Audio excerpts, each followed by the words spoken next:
دیکھیں chief justice قاضی فائز عیسیٰ بہترین جج تھے، لیکن اتنا ان کے بارے میں کیچڑ اچھالا گیا، اتنا ان پر تنقید کی گئی، ہر بندے کو اجازت دے دی گئی جناب جو بات کریں، اور اتنی ٹالرنس تھی ان کے اندر کہ انہوں نے کسی کے خلاف کوئی کارروائی، ایون جسٹس عطر اللہ والا معاملہ ہوا تو انہوں نے فیصل واڈا صاحب کو اور مصطفیٰ کمال صاحب کو کنٹمپٹ میں بلا لیا، لیکن باقی بردر ججز کا کام بنتا تھا کہ جب ان کے اوپر ان کی حوالے سے جو ہے وہ تصدیق کی جا رہی ہے تو ان ججز کو اس پر کنٹمپٹ کے نوٹسز جاری کرنے چاہیے تھے. وہ خود جج جس کی بارے میں بات ہو رہی ہو وہ کیس نہیں سنتا. اچھا میرا سوال ہے، اچھا وہ پہلے میری سوال سن لیں. دیکھیں وہ آج بھی جس طرح لاہور کے اندر 9 ایڈیشنل ججز نے اوتھ لیا تو انہوں نے کہا کہ میں جو بھی ان کا نام ہے اور لاہور ہائی کورٹ کے جج کے طور پر باقی بھی کسی، اور خاص طور پر 18ویں ترمیم کے بعد جو ہم بات کرتے ہیں پروونشل اٹانومی کی اور پروونشل ہائی کورٹس کی، ہر ہائی کورٹ کی اپنی جیورسڈکشن ہے. تو ایک ہائی کورٹ کا جج، سوال یہ اٹھایا جا رہا ہے، آرگومنٹ یہ ہے کہ وہ اوتھ لیتا ہے کہ میں اس ہائی کورٹ کا جج اپنی ڈیوٹی سر انجام دوں گا، اس کے بعد وہ دوسرے ہائی کورٹ کے اندر چلا جاتا ہے. یہ ایک نقطہ ہے جس کے اوپر ظاہر ہے جس بابر صدار صاحب نے خط لکھے ایک سے زیادہ، باقی بھی آرگومنٹ ہو رہا ہے. تو ہاؤ ڈو یو سی دس؟ اگر وہ دیر از اے پاسبلٹی کہ آپ آ کے اوتھ لے لیں، اس کے اندر لا منسٹری یا کوئی اس کے اندر کلیریفائی کر سکتے ہیں کہ آپ نہیں سیکنڈ اوتھ میں نہیں، میں بات کر رہا ہوں ہائی کورٹ کی جو ہے انڈیپینڈنس کی ٹرانسفر. اچھا میں نے وہ سوال ذرا اچھا سو وہ از دیر اینی پاسبلٹی؟ کیونکہ آرگومنٹ یہی ہے کہ جب ایک اوتھ آپ نے ایک ہائی کورٹ کا اوتھ لیا ہے تو جب ہائی کورٹ کی ایک اپنی جورسڈکشن ہے، اب وہی جج دوسرے ہائی کورٹ کے اندر چلا جاتا ہے، اس نے ٹھیک ہے آرٹیکل 200 کے مطابق کنسلٹیشن کا پروسیس تو ہو گیا. یہ جو اس کے اوپر بحث ہو رہی ہے کہ ہاؤ ڈو یو سی دس؟ خبر اس طرح ہے کہ جو ٹرانسفر آف سپیریئر کورٹ ججز ہے یہ پاکستان کے صرف آئین کا حصہ نہیں ہے، یہ انڈیا میں بھی موجود ہے، سب جگہ ہوتا ہے. دنیا کے سارے ممالک جہاں پہ کامن لا سسٹم ہے، اور ایون جو آپ کا سول لا سسٹم ہے جس میں برطانیہ جس سے جرمنی آتا ہے، برازیل آتا ہے، فرانس آتا ہے، بیلجیم آتا ہے، وہاں پہ یونیفائڈ سسٹم ہے. ہمارے یہاں دنیا کے سب ملکوں کے اندر ٹرانسفر آف ججز کا ایک کانسیپٹ موجود ہے، اور دنیا کے سارے ملکوں کے اندر یہ پروویژن جو ہے 4 سیٹلڈ پرنسپلز ہیں، اور انڈیا کی 4 سپریم کورٹ کی ججمنٹس آ چکی ہیں.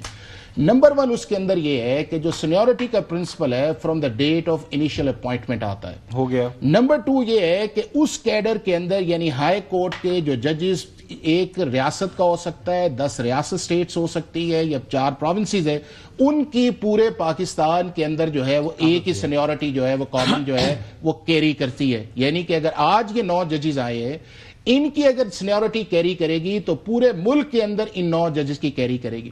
نمبر 3 اس چیز کے اندر یہ ہے کہ دنیا بھر کے اندر جب آپ کسی ایک جج کو دوسری جگہ لے کے جاتے ہیں تو دوسرے اوتھ کا کوئی کانسیپٹ نہیں ہے. آپ جتنے بھی یہ باتیں کرتے ہیں اس چیز کے اندر سیکنڈ اوتھ کی یا سینیورٹی کی، دنیا کی کوئی ایک تو ایگزامپل لا کے بتائیں نا. کہ دیکھیں نا کہ کانسٹیٹیوشن ہمارا بھی اس کو 50 سال ہو گئے ہیں، انڈیا کے کانسٹیٹیوشن کو آلموسٹ جو ہے وہ ہم سے زیادہ 76 سال کے قریب ہو گئے ہیں. برطانیہ کا جو آپ کا وہاں پہ بھی کرتے ہیں، امریکہ میں بھی کرتے ہیں، آسٹریلیا کے اندر، دنیا کے کسی ملک کے اندر آپ کو یہ پریسیڈنٹ نہیں ملے گا. لیکن وہاں کا جو کہا جاتا ہے، جس طرح ایک آرگومنٹ پیش کیا گیا سپریم کورٹ کے ججز نے جو بھی خط لکھا کہ ہمارا یونیفائڈ سسٹم نہیں ہے، جو میں نے ابھی سوال کیا، کامن لا سسٹم ہے نا. دیکھیں انڈیا کا کامن لا سسٹم اس طرح سسٹم نہیں، انڈیا کا کامن لا سسٹم ہے. انڈیا کا آرٹیکل 222 ہے. 222 ہمارے ہاں تو 4 بندوں کی کانسنٹ چاہیے، پریزیڈنٹ کی چاہیے، چیف جسٹس کی چاہیے، کنسرنڈ ہائی کورٹ کے چیف جسٹس کی چاہیے، اور اس کے بعد اس جج کی چاہیے. انڈیا کے اندر صرف 2 کی کانسنٹ چاہیے جو ان کے کانسٹیٹیوشن کے اندر ہے،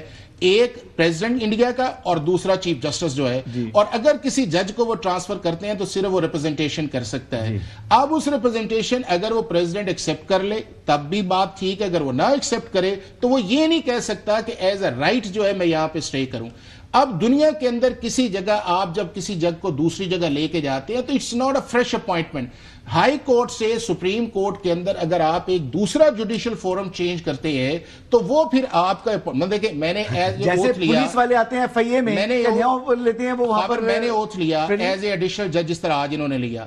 دوسرا اوتھ میں اس وقت لوں گا کہ جب میری ایز اے پرماننٹ جج کے طور پہ اپوائنٹمنٹ ہوگی. تیسرا میں اس وقت کانسٹیٹیوشن کا لوں گا جب میں اس صوبے کا چیف جسٹس بنوں گا. چوتھا ہو سکتا ہے میں اس وقت لوں جب میں ہائی کورٹ سے سپریم کورٹ کی طرف جاؤں, اور پانچواں وہ ہے کہ جب میں سپریم کورٹ کے جج سے چیف جسٹس کی جاؤں, تو ان پانچوں فیزز کے اندر آپ کو ایک فریش اپوائنٹمنٹ نظر آئے گی. تو ہائی کورٹ کا جج ایک جگہ سے دوسری جگہ ٹرانسفر ہونا, نہ اس کے پرکس پریویلیجز کم ہوتے ہیں, نہ اس کی سینیورٹی جو ہے وہ ڈاؤن لوڈ کی جاتی ہے یعنی کہ ڈاؤن سائز کی جاتی ہے, نہ اس کا سیکنڈ اوتھ لیا جاتا ہے. یعنی کہ اگر وہ کسی جگہ ٹرانسفر کیا جاتا ہے تو اگر اس کی ڈیٹ آف اپوائنٹمنٹ ان ججز سے آگے ہے تو وہ اس صوبے کا جا کے یا اس ریاست کا جا کے وہ لگ جاتا ہے. اور یہ دنیا کے اندر well established legal constitutional principles ہے. اب یہ ہے کہ اگر دوسری بات پہ چلا جائے, اگر کانسٹیٹیوشن کی منشا یہ ہوتی ہے, کانسٹیٹیوشن یہ چاہتا ہے نیگیٹو تو آرٹیکل 194 کے اندر بھی ڈال دیتا کہ اگر آپ نے ٹرانسفر ہو کے جانا ہے تو آپ نے دوسرا اوتھ لینا ہے,